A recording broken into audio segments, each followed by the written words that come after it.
बुद्धं शरणं गच्छामि।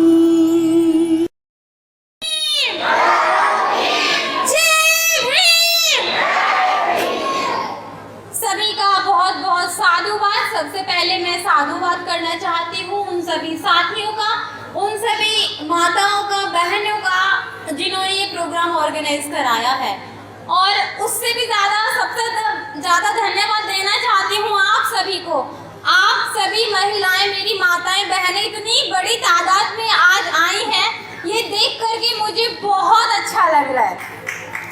तो आप सभी के लिए एक बार तालियां हो जाए। और टाइम हो रहा है, मैं अपनी बात बहुत ही कम शब्दों में रखूंगी क्योंकि अभी काफ़ी सीनियर वक्ता हैं, साथी हैं, सभी लोग अपनी बात कह चुके हैं। मैं बहुत कम टाइम में अपनी बात ख़त्म करूंगी। तो सबसे पहले हम बात करते हैं बाबा साहब, है ना। एक बाबा साहब का नाम सुनते ही आपके दिमाग में क्या इमेज आती होगी? अरे वही ना, अम्बेडकर जिसने संविधान लिखा था, यही इमेज आती है ना। गांव में कहीं भी चले जाओ, बाबा साहब एक नाम सुनते ही हमारी माताओं, बहनों या बुजुर्गों के दिमाग में सिर्फ यही इमेज बनती है। बाबा साहब एक केवल वो पुरुष नहीं थे कि जिन्होंने केवल संविधान लिखा है।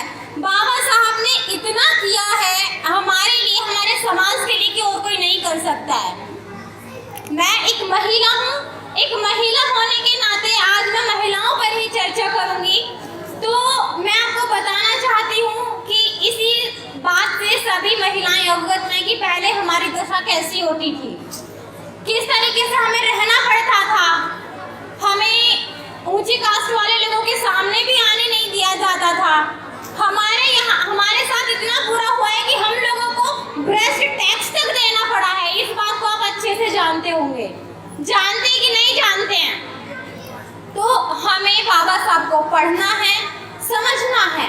दो चीजें होती हैं, एक होता है बाबा साहब को मानना, दूसरी चीज होती है बाबा साहब की मानना, है ना। और बोथ थिंग्स आर डिफरेंट, दोनों चीजें अलग है। बाबा साहब को मानना और बाबा साहब की मानना।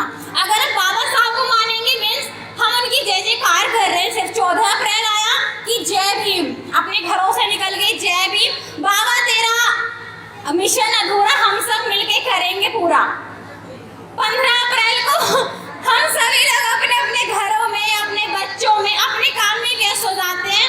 हमें बाबा साहब के मिशन से कोई लेना देना नहीं होता है, ये हकीकत है कि नहीं है। तो बाबा साहब की जय जयकार कर रहे हैं बस। एक होते बाबा साहब की मानना, जो बाबा साहब के विचार हैं, बाबा साहब ने कहा है उनको पढ़ना है, बाबा साहब के विचारों को अमल में लाना है, पढ़ करके अमल में लाना है। तो बाबा साहब ने महिलाओं को बहुत ज़्यादा अधिकार दिए हैं, सिर्फ बहुजन समाज की महिलाओं को नहीं, स्वर्ण समाज की महिलाओं को भी बाबा साहब ने सारे अधिकार दिए हैं। तो बाबा साहब के लिए जिस तरीके से बाबा साहब ने संकल्प लिया, जैसे ही बाबा साहब को स्कॉलरशिप मिली थी बड़ौदा के महाराज की तरफ से, तो बाबा साहब ने उसके बदले में 10 साल नौकरी करने का सोचा। लेकिन वहाँ बाबा साहब के साथ में बहुत ही ज़्यादा जातिवाद हुआ, भेदभाव हुआ। बाबा साहब ने वहाँ के महाराज से शिकायत की, उन्होंने नहीं सुनी। बाबा साहब ने तंग आकर के नौकरी छोड़ दी। तो बाबा साहब बड़ौदा के एक स्टेशन पर सियाजी गार्डन में एक पेड़ के नीचे बैठ करके बहुत ज़्यादा रोए। अब हम लोग हैं, आज संविधान के होते हुए हम लोगों के ये हालात हैं, तो सोचो मनुस्मृति के टाइम में हमारे क्या हालात रहे होंगे। सोचने वाली बात है कि नहीं है। तो उस टाइम पे बाबा साहब के साथ जातिवाद हुआ, बाबा साहब वहाँ बैठ करके रो रहे थे। बाबा साहब ने 23 सितंबर 1917 को ये संकल्प लिया कि मैं अपने समाज को इस जातिवाद से, ये जो अछूत है, भेदभाव है, ये सब खत्म करना चाहता हूँ। और बाबा साहब ने किया भी बहुत हद तक। दो चीज़ें हमारे ऊपर भी डिपेंड करती हैं। एक ये, अगर हम अपने आप को दलित दलित दलित कहते रहेंगे तो हाँ हम दलित हैं। दूसरा, हमारा सामने वाला शोषण कर सकता है, हम उसकी बात चुप सुनेंगे। आज आप किसी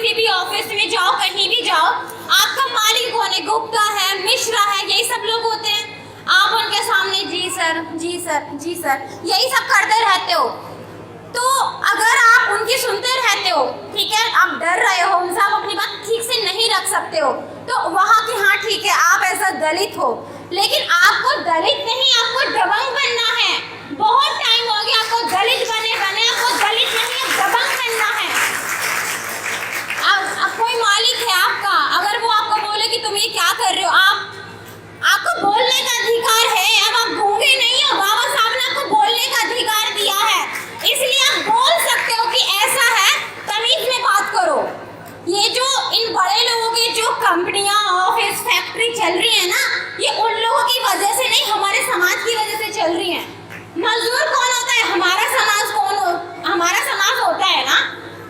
ये लोग तो मजदूरी नहीं करते हैं, तो इसलिए हमें दबंग बनना पड़ेगा। हमें उनसे, अपने मालिकों से, अपने ऑफिस में, हॉस्पिटल्स में, स्कूल्स में डरने की बिल्कुल जरूरत नहीं है। अगर आप इतना बाबा साहब के इतना संघर्ष करने के बाद भी डरेंगे, चुप बैठेंगे, तो बाबा साहब के संघर्ष पर मैं कहूँ तो ये एक तमाचा मारना जैसा होगा, जो बहुत शर्म की बात है। तो हमें ऐसा नहीं करना है, अपने हक और अधिकारों के लिए आगे बढ़ना है।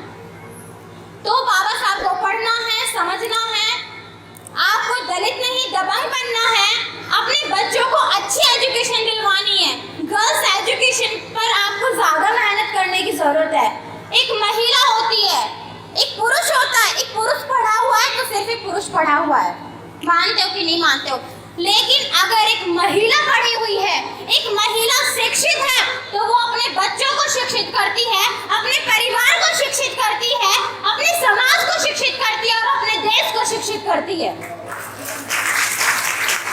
लेकिन अगर महिला गुलाम है, वो अपने बच्चों में भी गुलामी डालेगी, अपने परिवार में गुलामी डालेगी। इस तरीके से सारी महिलाएं समाज में गुलामी पैदा करेंगी, फिर देश गुलाम होगा। अगर हमें अपना समाज आज़ाद चाहिए तो हमें उसी हिसाब से महिलाओं को रखना पड़ेगा। तो हमें बहुत इन बातों को बहुत अच्छे से फॉलो करना पड़ेगा। सिर्फ कहने से काम नहीं चलेगा कि हाँ ठीक है, कर लेंगे कर लेंगे कर लेंगे।